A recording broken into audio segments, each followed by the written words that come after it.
Hey people, welcome back to Lifeaneur, baby. Lifeaneur is here and in the house and in effect. Today's session is called Simply Obsessed. We're going to talk about having a simple obsession and how to create a simple obsession and what it is that you're trying to get out of life, and about 30 different examples of people who are just simply obsessed with what they do and how they do it, right? And so, I want to talk a little bit about some of the obsessions that, I had as a child. When I was 12 years old, the first year that I played Little League football, I had a crazy obsession with video games, right? I was fat, I was out of shape, I loved playing video games, and, my mom forced me at that time to go try out for Little League football. And there was a lot of kids that played football, and they literally were way better than I was. They've been playing football since they're 6 and they're 12 now. And the only thing that I had on my side was my size. For 12 years old, I was a big kid, right? But that whole year, whole football season that I was playing football for the Shamrocks in Little League football, I got my butt whooped the whole year. The veterans beat the crap out of me. I got tackled like crazy. I got blocked like crazy. I had the worst form in history of a big kid. Like, literally, I was the definition of somebody who looked like they had game but had no game. It's crazy. Had no game.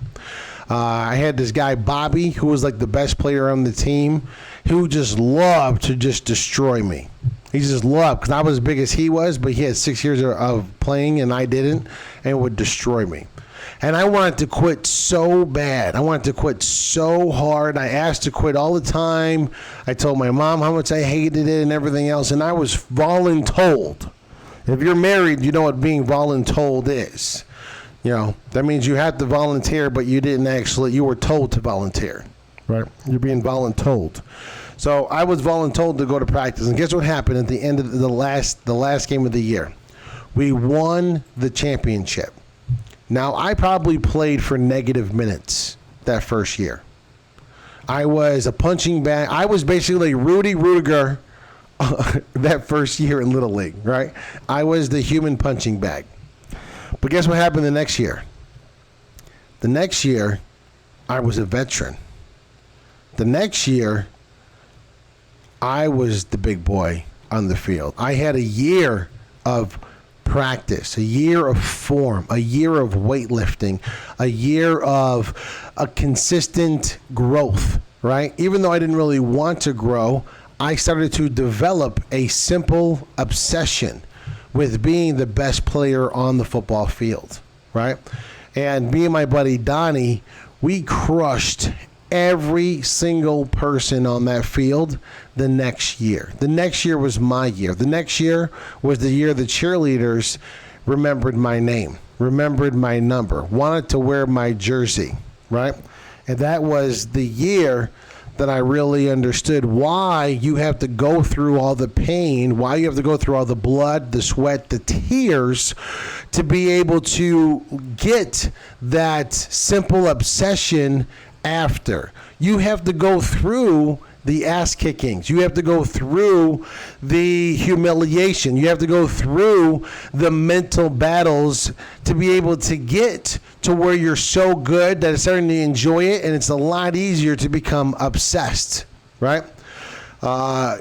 Kids nowadays with these participation trophies and these accolades on like winning 18th place out of 19, kids and everything else.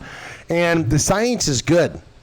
The science is hardcore. The science proves that giving a kid a 10th place trophy or a 12th place trophy, they know they didn't earn it. It doesn't increase their confidence at all. And it also diminishes the guy who took first or second, his value, right? They did all this and, I got the same thing the guy on 10th place got, right?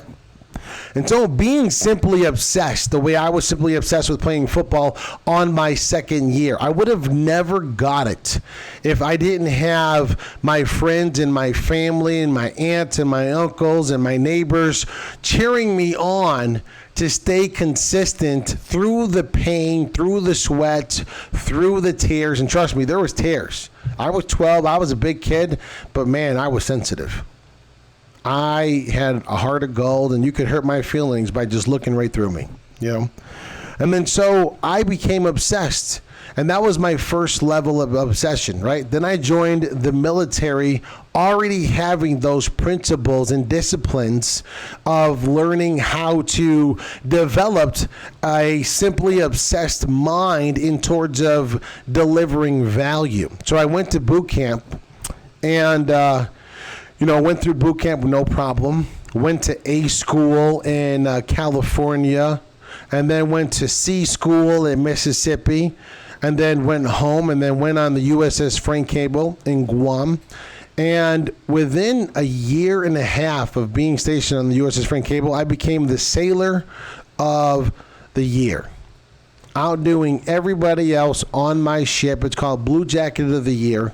And a lot of people think it was because, you're kissing bud, or you're just, you're trying to be squared away, or trying to play. I was like, listen, I learned how to have a simple obsession in being noticed, right? In the military, just like corporate America, you don't always have to be the best player on the field or the hardest worker. You have to be able to put yourself in the best positions to get noticed, to be remembered in a positive way by the people who impact your life the most. That was the most important thing. I realized that because I saw the guys who were getting command advance, who were getting promoted, who were getting endorsements, who were getting letters of commendation from the admirals, right? They weren't the hardest workers. They were the smartest leveragers in the relationship pillar. They really had that down. They had everybody who had a say in their eval, and their job, and their freedom, and in their pay, owing them one or two favors. Literally, if you take deodorant for granted right now, go on one naval deployment. If you take body wash for granted, go on one naval deployment. I'm telling you, this stuff turns into precious gold, worth more than platinum, right? And so understanding politics, understanding this, I want to talk about creating an obsession with the 6 pillars of leverage. Literally, that's what you're going to have to become in order for you to master leverage and live free. You have to focus on it. So when we're focusing on technology, what are all the technology things that you can utilize to make your life easier, to be able to connect with your clients better, to be able to give them touches without doing 5,000 phone calls a day? What can you utilize, right? I have Mr. Production, when he finds a new program that he loves, literally everybody in the office knows he loves it, right? He knows. And guess what? When he uses technology that he doesn't like, everybody in the office also knows it, right? But he's obsessed with technology. Do I need to be obsessed with technology? I don't. I just need to have a genius on my team who has that obsession, and I do, right? And so when it comes to like people like Sam Walton, people think Sam Walton was obsessed with, owning the biggest grocery store, the biggest supermarket store. And really what he was about, he was obsessed with delivering the biggest value of possible that he could deliver to the biggest population of people. And at that time, with his environment, with his culture, that was in brick and mortar retail locations, right? And so he had an obsession with delivering value on such a high altitude that he would spend more time in other people's businesses than he would his own. On a dramatic scale, I'm talking about not being in Walmart for years, not being in a location at all for years, but constantly stalking and lurking around his competitors to be able to see what little minute extra little thing of value that they're delivering that he's not delivering. And that he would then bring that back to the team and then figure a way out how to 10x it or upgrade it so that Walmart became the supermarket store that they are now. Now, his motive wasn't to take out tens of thousands of people out of business. But because he had this obsession with giving value on the highest level possible in the supermarket industry, that's exactly what happened.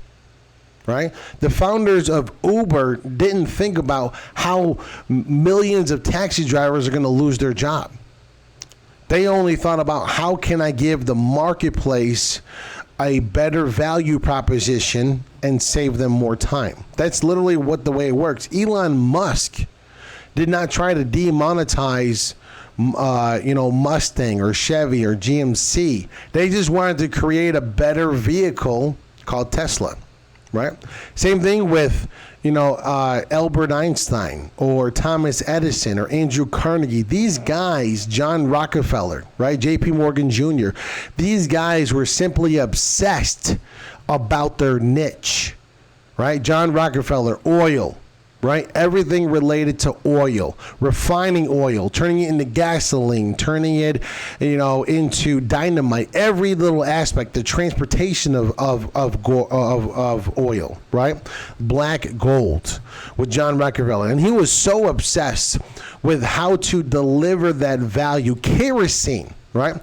If anyone ever looked up the battle between John Rockefeller and J.P. Morgan Jr., when J.P. Morgan Jr. invested in direct current, which is Thomas Edison's patent for electricity after he created the incandescent light bulb, right? J.P. Morgan Jr.'s house was the first house ever to get lights installed inside the house, right? And Thomas Edison did all the wiring, did all the electric stuff, did everything through the walls, all that stuff there. And then the first showcasing they ever had on the electric lamp working inside a house was J.P. Morgan's house.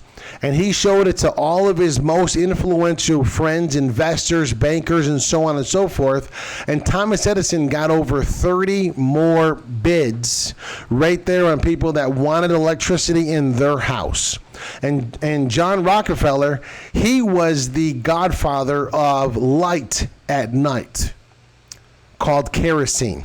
Kerosene is the only thing that you could use for decades in order to see at night. And you know who controlled the number one refining of kerosene out of oil? John Rockefeller. So when Rockefeller discovered the incandescent light bulb, he was able to anticipate that this is going to demonetize my kerosene business. And I have to be able to defend myself at every pillar. A lot of businesses that got taken out of business by Walmart, they weren't as prepared. They're like, oh, Walmart's there, but my community's with me.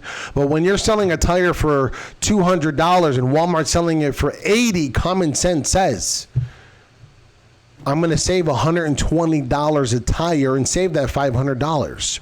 I understand that you can't buy it as cheap as Walmart, and so I'm going to buy it. And they're selling it for how much this person is buying it for wholesale. So this person would not have to be able, if they were to sell it and compete with Walmart, they would have to sell it at a loss, an overhead loss. They might break even on the material, but they're not getting paid any profit.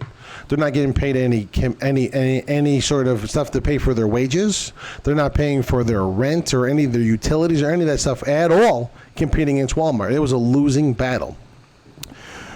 And so understanding that Sam Walton just wanted to deliver the best value possible, and if you couldn't compete, you got out. How many people think the digital camera or the iPhone, let's use the iPhone, how many people can tell me how many industries the iPhone has taken out of business, right? This device right here. How many companies or products or services did the iPhone take out of business by Steve Jobs wanting to deliver the most preeminent value possible to you in a technological base, right? Everyone told Steve he was nuts to get into the phone industry. BlackBerry had it on lock. You weren't going to do this. You weren't going to do that. You're going into a saturated market. It's crazy, right? But it's not. I mean, did anyone tell Thomas Edison that, dude, John Rockefeller, he owns the kerosene business. Don't create the incandescent light bulb because John Rockefeller, he'll come at you, right? Did anyone tell, Uber, the founders of Uber, not to create Uber, that the taxi companies are, they already have a saturated market on there. Everything is all about having one simple obsession, and that is to deliver value in a different way, which saves people time and money and energy. If you can do that, you're great. McDonald's makes $88 billion selling people the worst food in America, selling them fast, easy, and convenience, right? The drive-through has created hundreds of billions of dollars for restaurants that these people would never be able to take a 30-minute lunch in, right? If you live 5 minutes away and you're going to lunch, say your office is 5 minutes away from McDonald's. It takes you 5 minutes to drive there. You're there for 5 minutes in the drive-through, getting your food and paying for it. You're taking 5 minutes back. You already wasted half your time for lunch. You've already wasted half your time for lunch. No one would ever go out to eat for lunch if the drive-through wasn't invented. If that convenience, that speed, that obsession to be able to maximize, to make it possible for people to do it, it never would have happened, right? And so I want you to have a simple obsession for yourself to be able to master these 6 pillars of leverage and learn to live free, but most importantly, leave a legacy of these 6 pillars of leverage so that your kids and your grandkids and your great-grandkids can also live free. Now, let me just be explaining on what living free is. Living free doesn't mean going to bed super early, waking up super late, watching 7 hours of TV, and everything. Living free means that you are no longer a number in the system. You can finally do what it is that you want to do. Like me building the brand Lifeaneur is something that I've wanted to do for years, but was never in a great situation for a long time until I buckled down and created these 6 pillars and implemented them flawlessly myself, created a simple obsession with these 6 pillars to set myself free. And guess what? Now that I set myself free, I'm able to lift up the people that I know will help me get higher and higher and higher so that they can also master leverage and live free themselves. And that's what's the cool thing about living free, right? Take one and leave one, right? When you elevate to the next level, I feel that you can always find one person to pull a hand out and lift that one person up. And that one person will lift another person up, and so on and so forth, right? Now, if I put my hand out there for you and you're not ready to be simply obsessed in your passion, in your dreams, in mastering leverage and living free, then guess what? Your hand will fall off my hand because I have to pick you up during that process, and your hand will be like oil and boop, slip off, right? And that's your choice, not my choice, right? The people who are simply obsessed with TV, how does that benefit their life? Are you entertained? Do you enjoy it? Do you live free from being simply obsessed about TV? What about fast food? If you're simply obsessed about fast food, how many times a week do you eat fast food? So you already probably have a dozen, 2 dozen, 3 dozen, at least 4 or 5 different obsessions that are impacting your life, your health, and your wealth, and your time negatively. That you need to be able to focus on and understand that you have negative obsessions, and that achieving a goal or changing a habit or going to the gym, right? Let's bring up going to the gym, right? My wife is simply obsessed with going to the gym. She is. She's obsessed. When she doesn't go to the gym, her anxiety increases, her depression increases a little bit.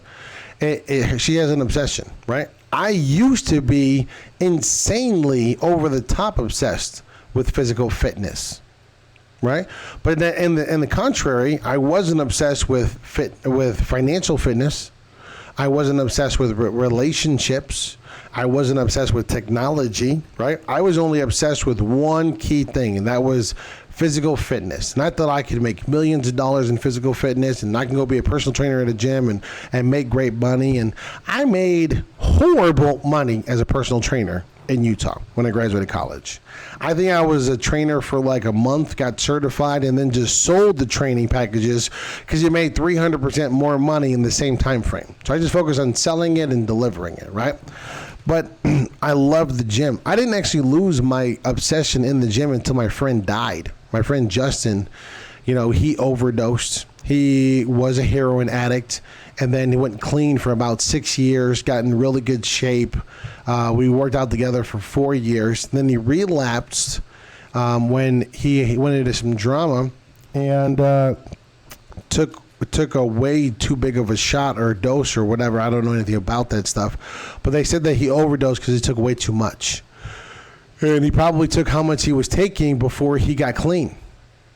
And just thought that same dose would, get him that same level of highness. But he OD'd and died right there and laid there for, 6 or 7 hours before somebody found him. And he was gone.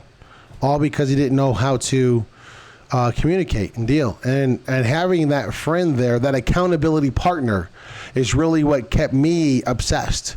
To know that I was probably more obsessed with either keeping up with Justin or doing one more rep than him or 5-pound heavier dumbbell than he was doing than I was with the gym. I think my obsession was being better than he was or being as good as he was or looking as good as he was than it was the gym. Because when he died, I lost my obsession, with the weight room. I didn't have that synergy with the weights. I was no longer trying to pick up 140-pound, 150-pound dumbbells and do military press anymore. I wasn't trying to squat 5 plates. I wasn't trying to do lunges with 2 plates on my back anymore. And so, even through talking to you about this right now, I hope you can relate and understand, like sometimes you're obsessed because of the people around you. You're not really obsessed with what it is that you're doing. You're obsessed because you love that person and you have that interest because you get to spend more time with that person. And through talking to you, maybe I'm just realizing that now, that I had an obsession with working out with Justin and being friends with him and hanging out with him and pushing myself to be better than he was. But then when I lost him, I lost that obsession, which is tough, And then when I look at like my financial intelligence, when I look at going to different places or studying, I had a simple obsession with Tony Robbins and his content, with Jim Rohn and his content, with Brian Tracy and their content, right? With studying about John Rockefeller, J.P. Morgan Jr., Andrew Carnegie, Napoleon Hill, Henry Ford. I had an obsession with the guys that built America, right? It's called The Men Who Built America. And I had an obsession with studying these guys. What made them tick? Why did Steve Jobs, who grew up with nothing, really, he was a middle-class guy, parents were middle class, what made him just want to have this crazy obsession and rebel 3 decades beyond the time frame of a normal person, right? He realized at that time frame that college wasn't beneficial. He realized at that time frame, college is not going to benefit him.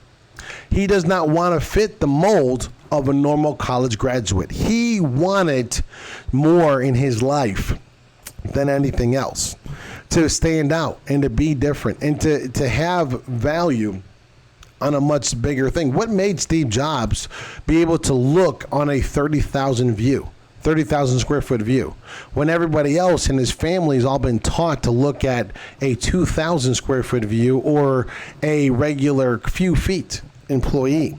Why did he look so high up? And nobody knows. Nobody can explain why he had this simple obsession with pushing the status quo, with standing out, with being different, with pushing the limits, pushing the envelope, right? A lot of people, when I study people like Thomas Edison and then I look at people like Steve Jobs, I look at like, what is the difference? And the only real difference between Thomas Edison and Steve Jobs, because they both had very compulsive personalities. They both were obsessed with pushing the status quo, with pushing the envelope, with creating what would be unrealistic at that time. They both had those obsessions.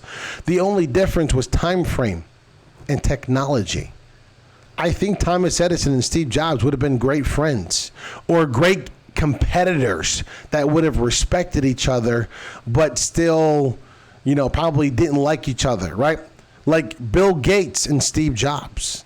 They can't stand each other, right? And the reason why is because they're on two different platforms with the same level of acumen, the same level of obsession in what they're doing. Steve Jobs saw an opportunity and he took advantage of it on a technological hardware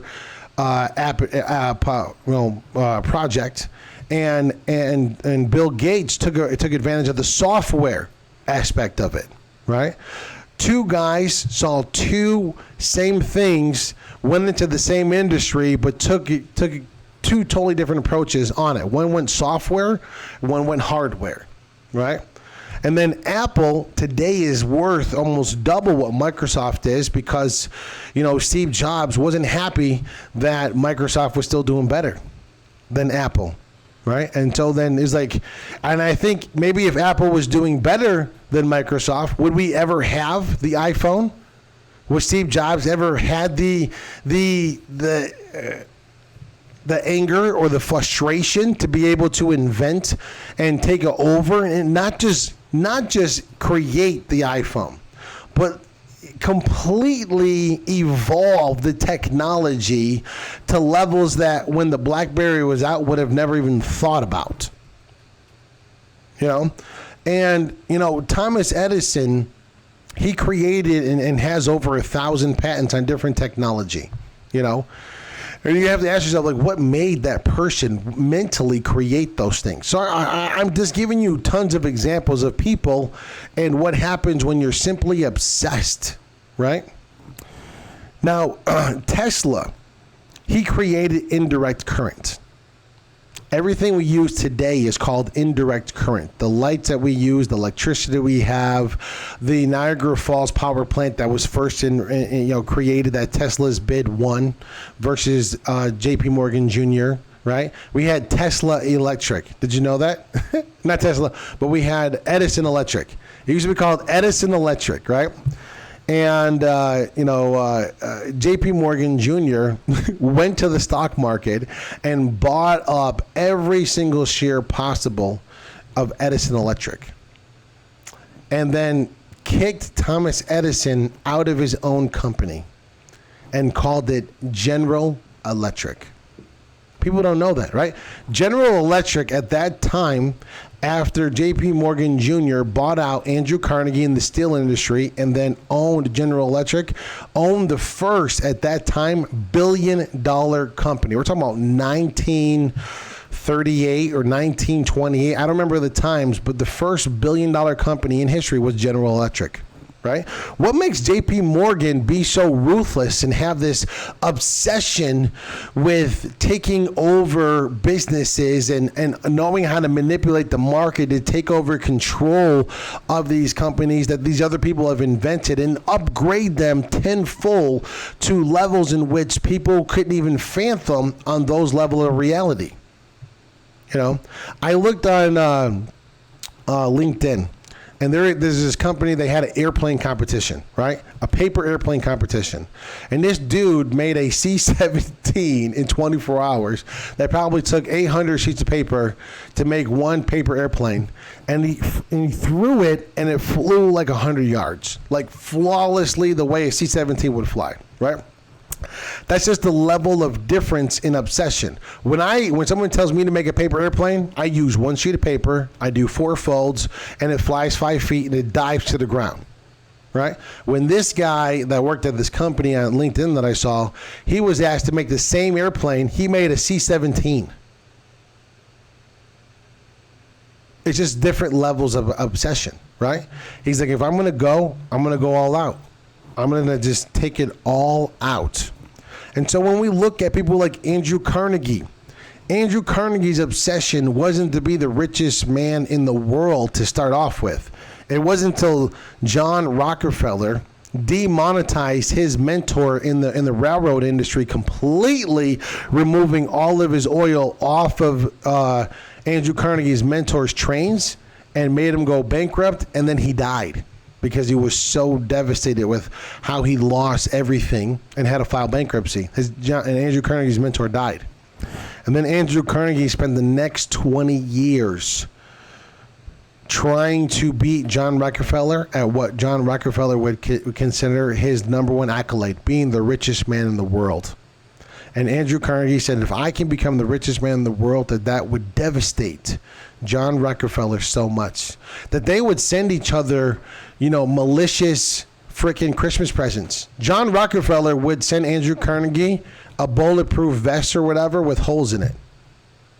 And they didn't really do anything. It was more of a mental chess match.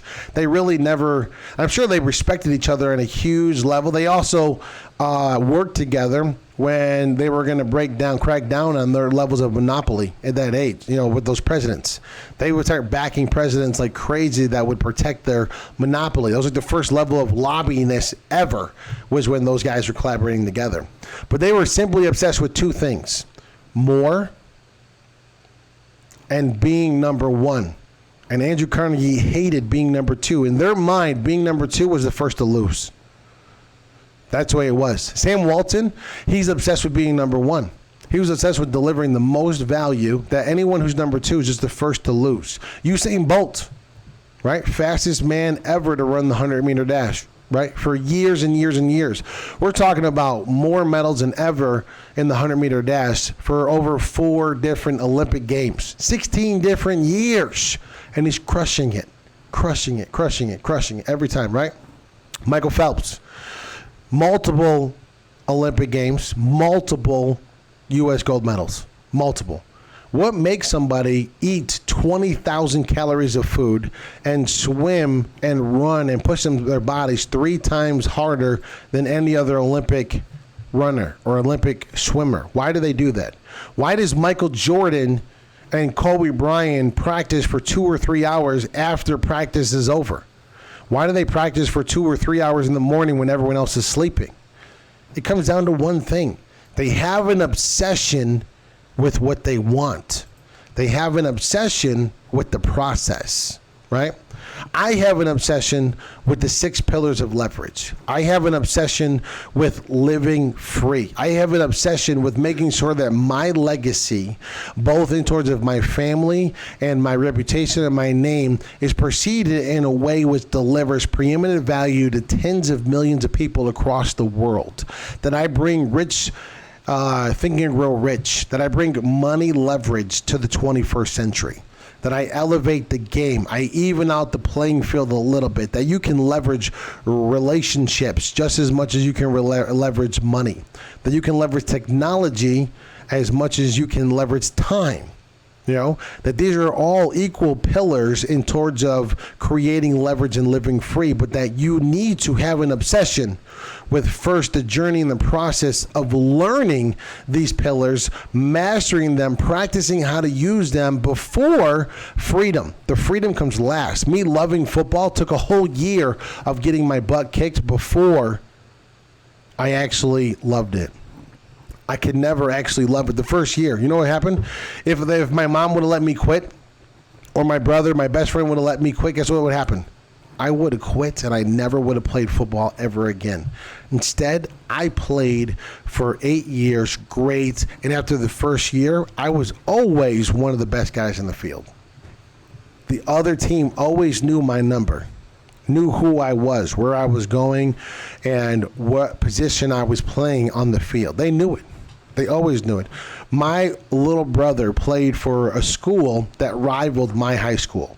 He was supposed to come to my school, but instead he didn't want to be known as Rob's little brother anymore. And so he went to a school just to compete with me on the field to have his own name. He hated being known as Rob's little brother.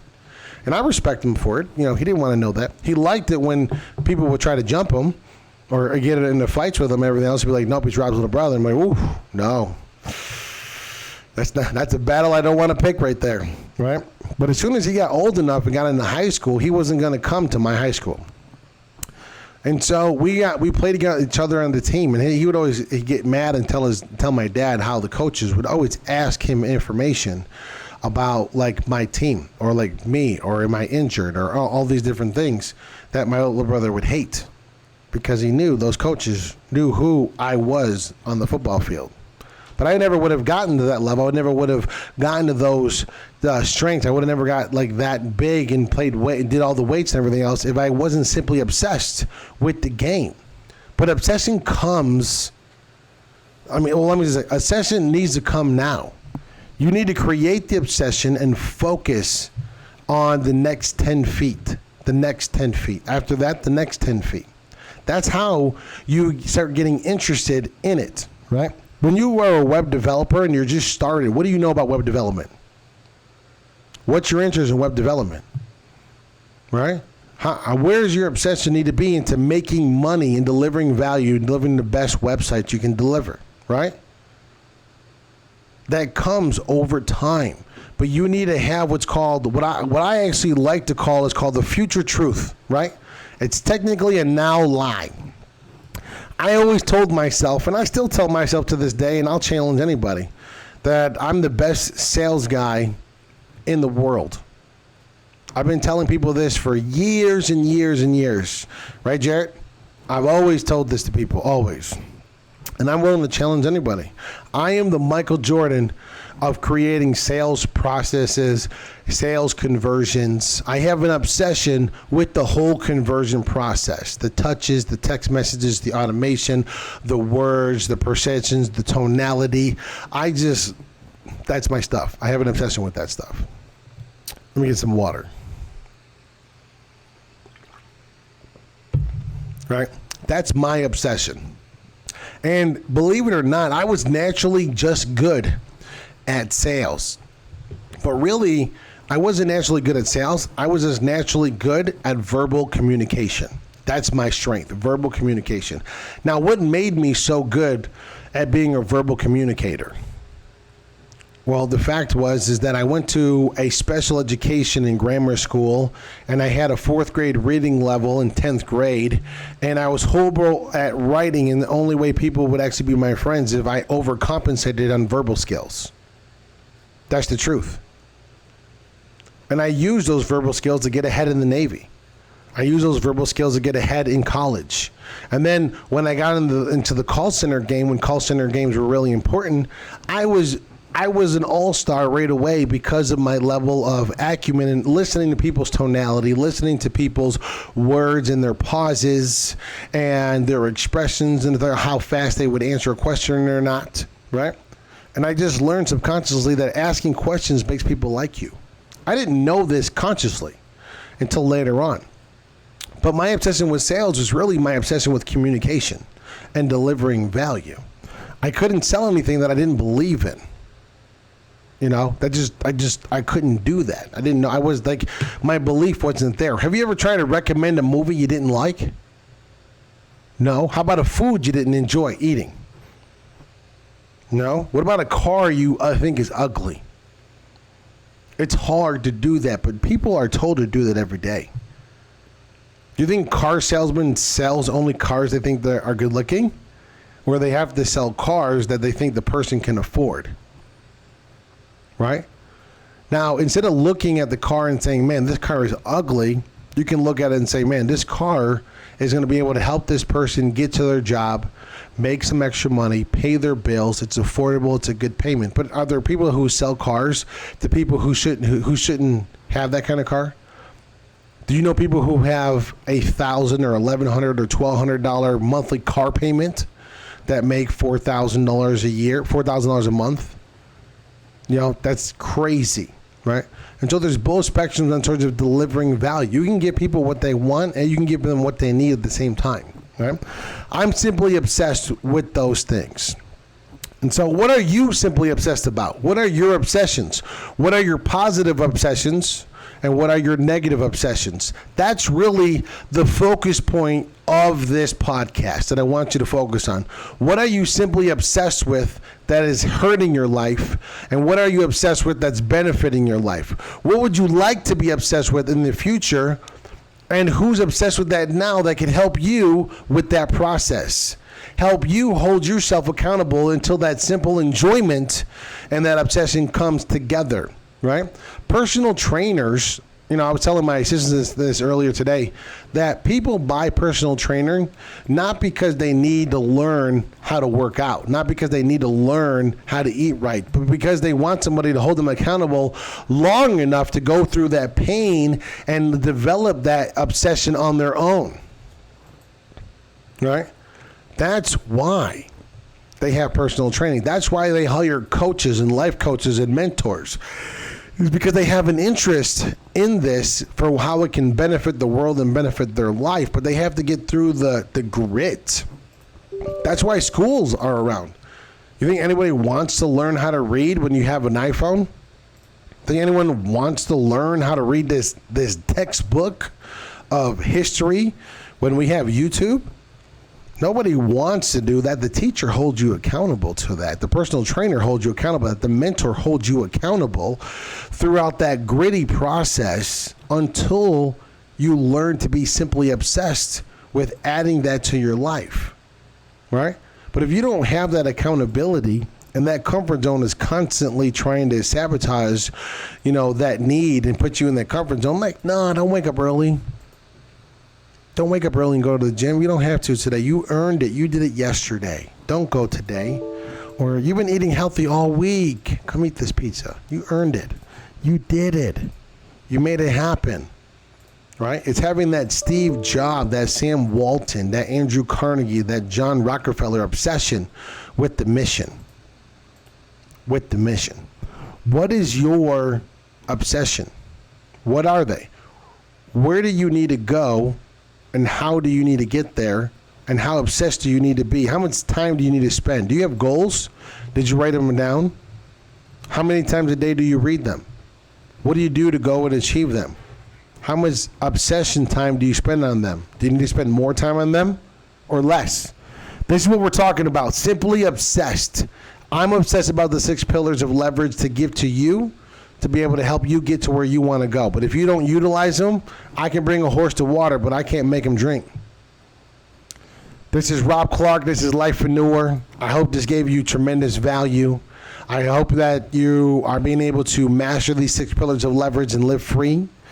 And if you love this content, if you love the level of stuff that we're talking about here, love the knowledge base, subscribe to the channels and try to master leverage and live free. Try to do one thing. Focus on one of the 6 pillars and how you're going to be able to apply it in today's life. We're going to see you next time. Until then, master leverage and live free. Thank you.